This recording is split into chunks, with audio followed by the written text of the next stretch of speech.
Good afternoon to 100% over here. So today our topic is about linear variable differential transformer. Okay, that is in short form what we'll say about an LVDT. Okay, the LVDT, that is a linear variable differential transformer, is a passive inductive transducer finding many applications. Okay, the most widely used inductive transducer to translate the linear motion into electrical signals is the LVDT. Okay, so when you're saying about an principles of LVDT, actually the LVDT works under the principles of mutual induction, and the displacement, which is a non-electrical energy, is converted into an electrical energy. And the way how the energy is getting converted is described in working of LVDT in a detailed manner. Okay, and apart from that, the passive inductive transducer to translate the linear motion into electrical signals. Okay, so this is about the construction of LVDT.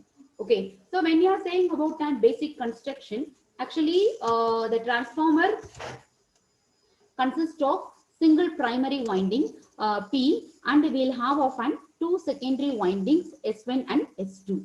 Okay, which is to be wound on a cylindrical former. Okay, and apart from that, a sinusoidal voltage of amplitude 3 to 15 volt and a frequency 50 to 20,000 hertz, which is used to excite the primary. And the two secondaries, which will have a equal number of turns, and they are identically placed on either side of the primary winding. Okay, so we'll have often single primary winding and two secondary winding, which will be wound on a cylindrical former, and we'll have the amplitude of around 3 to 15 volts and the frequency 50 to 20,000 hertz over on it. Okay, and the two secondary will have a equal number of turns, and which will be identically placed on either side of the primary winding. Okay, so where the primary winding is connected to an alternating current source, AC source, we'll have often a mobile soft iron core, which is placed inside the former. Okay, and the displacement, which is to be measured, is applied to the arm attached to the soft iron core. Okay, and when you're saying about an in practice, the core is made up of an high permeability nickel ion. Okay, and this is slotted longitudinally to reduce the eddy current losses.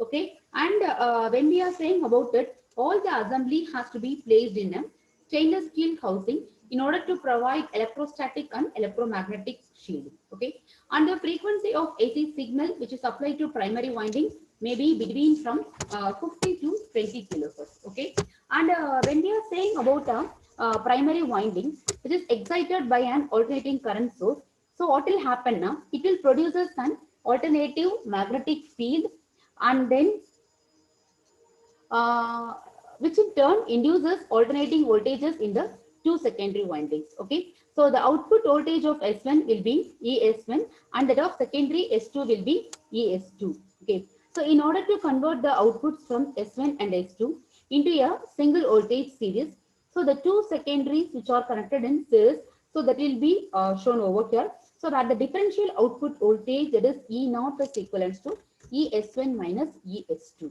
Okay, so we'll have often primary coil and two secondary coils. So we'll have a differential voltage V0 is equivalent to V1 minus V2. So this LVDT will consist of a cylindrical former where it is surrounded by one primary winding in the center of the former and the two secondary windings at the sides. Okay, and what about the working of LVDT? So we have to apply an external force. Okay, so which is the displacement. If the core remains in null position itself without providing any movement, so what will happen now? Then the voltage induced in both the secondary windings will be equal. So which results in the net output will be equivalent to 0. Okay, so the thing is to be that if the core remains in null position, so what will happen? This without any movement over on it, the voltage which is induced in the two secondary windings will be equal. So that output will be equal to 0.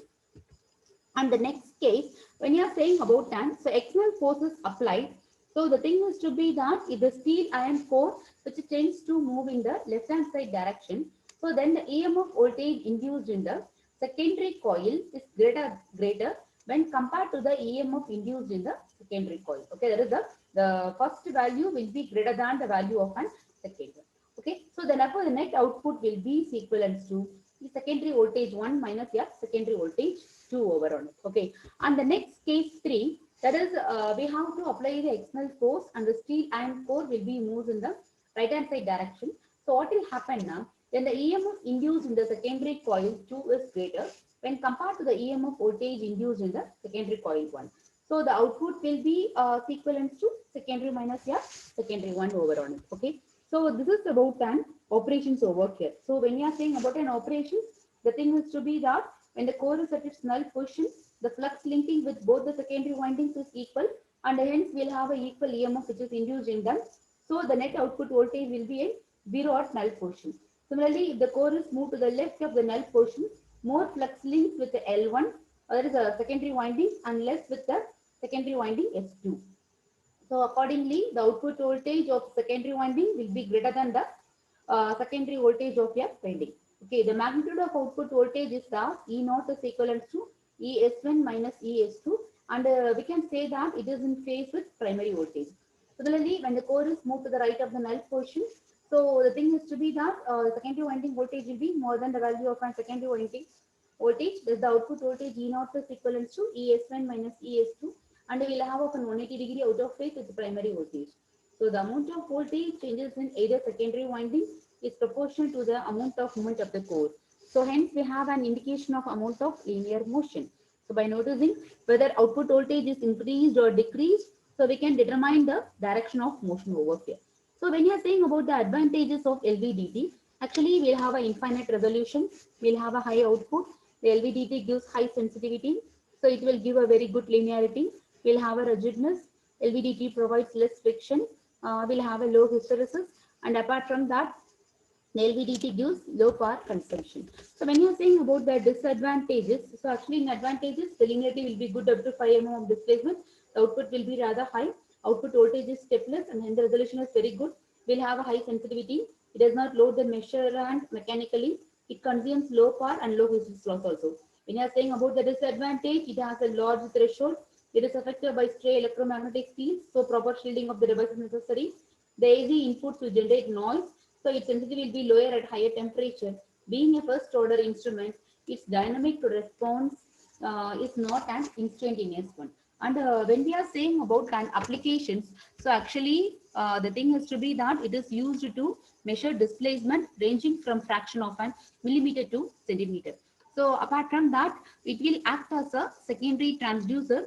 Say the LVDT can be used as a device in order to measure force, weight, and pressure, etc.